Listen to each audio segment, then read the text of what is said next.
I'm Karen, John's daughter.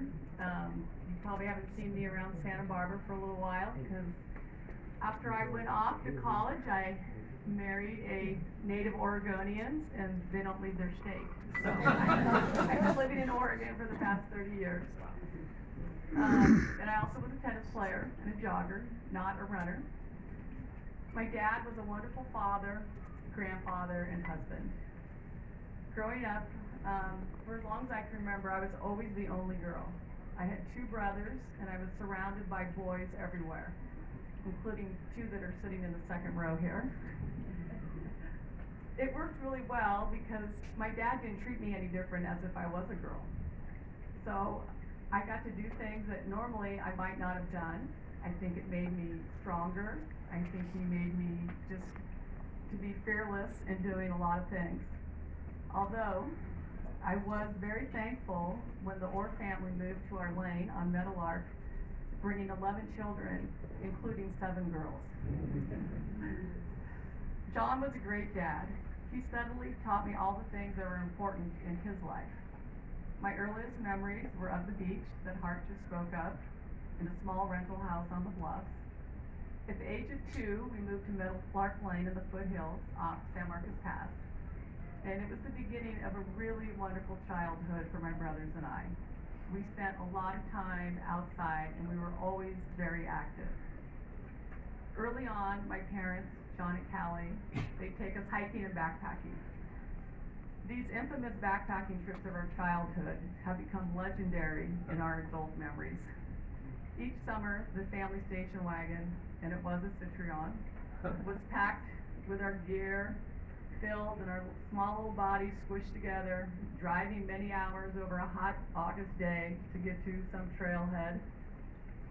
And then each trip was involved hiking up and down passes in the Sierra Nevadas, getting lost, dirty, dusty. Every night around the campfire, we burned the soles off our tennis shoes. Each day the hiking was 8, 9, maybe 10 miles. And to get us up to the top of the passes, my dad would have a small cache of Milky Way bars. If you got to the top, you get a Milky Way bar. Sometimes I'd make a wrong turn, and he'd run the trails in both directions to find me, because he'd go to the top and come right back down. At camp, he'd help me rig up my tent, which was called a pup tent, which basically is a green plastic tube. That's where I'd sleep, praying that it wouldn't rain so I would stay dry. What I appreciated about him, realizing now, that there was never questioning by John if you could do or not do something. His attitude was more like, well, just go do it, but don't be stupid. He taught us early how to ski. Bob and I had wooden skis with cable bindings that clamped down. Our boots were made of stiff leather with 2 sets of laces to pull tight and tie them in a bow tie. It was a struggle just to get the gear on compared to today's snap-on equipment. But Dad was determined to teach us to ski. His lessons were really simple. He'd get us up on the hill, point us straight down, and say, go. Bob and I would try to follow as fast as we could, and I'm not sure if he ever taught us how to stop. In addition to our backpacking trips, we spent many years as a family going skiing at a small resort called China Peak, and then later going up to Mammoth Mountain, and it became some of our favorite times together as families. And the skiing has served us all well, because Bob, Scott, and I all love to ski and have embraced it even with our own families. John never lectured us. He never really even got irritable. In fact, as Bob mentioned, I can't even really remember when he raised his voice. Although occasionally the night before a race, that was known to happen. He was always happy to see you, his face would light up, and he'd kiss you right on the lips. When I was younger, I thought it was a little gross. But that too, over the years, has become a very endearing part about him. If you were lucky to get John one-on-one to enjoy a beer or have some ice cream together, he'd love to chat and tell you some running stories. And then he'd tell you some stories about running. He would keep the conversation going all by himself.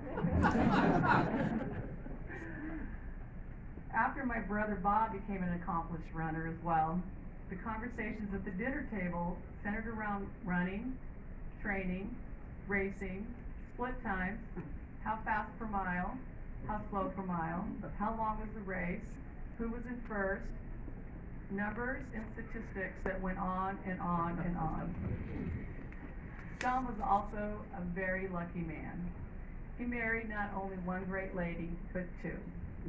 Both Callie and Robin were loving and devoted wives. I was thankful that Robin stepped in 25 years ago.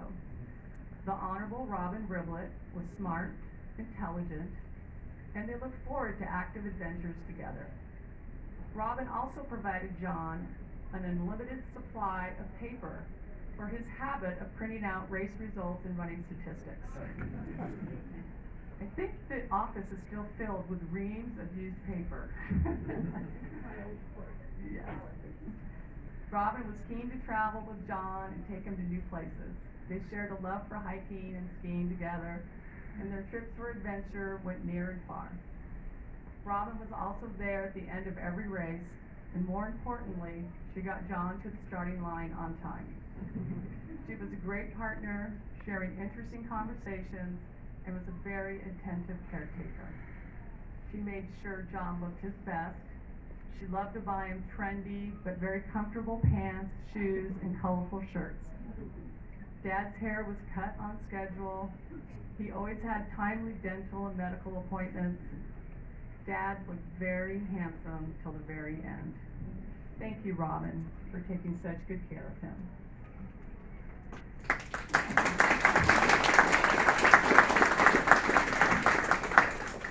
I forgive you, Dad, for contracting dementia.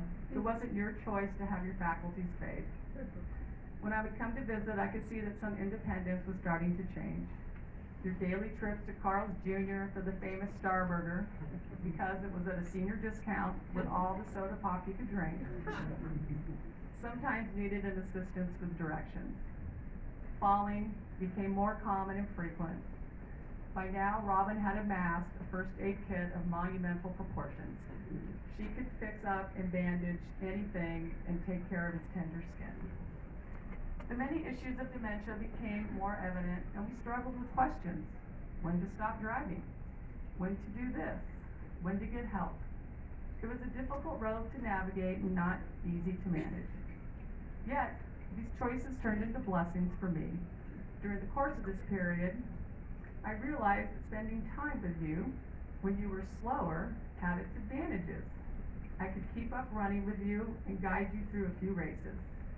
We enjoyed fun runs together, and I was honored to support you in your last marathon.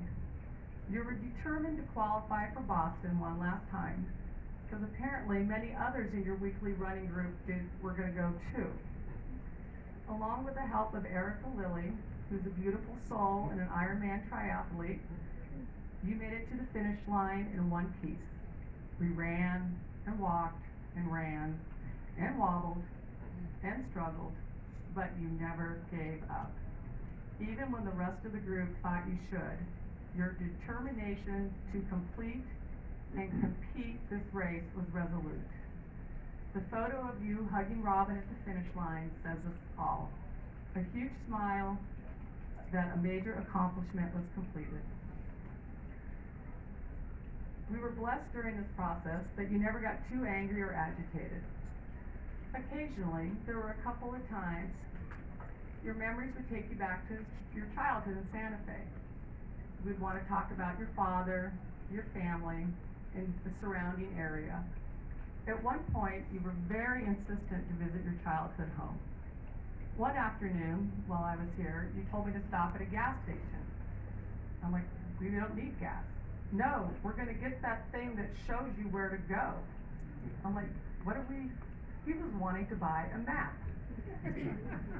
I thought, this is easy. Who sells maps anymore? It's all on your phone.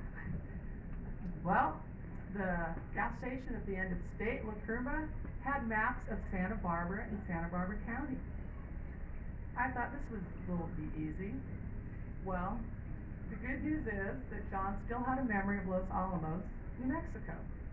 The bad news is The Los Alamos he found on the Santa Barbara County map was not the same.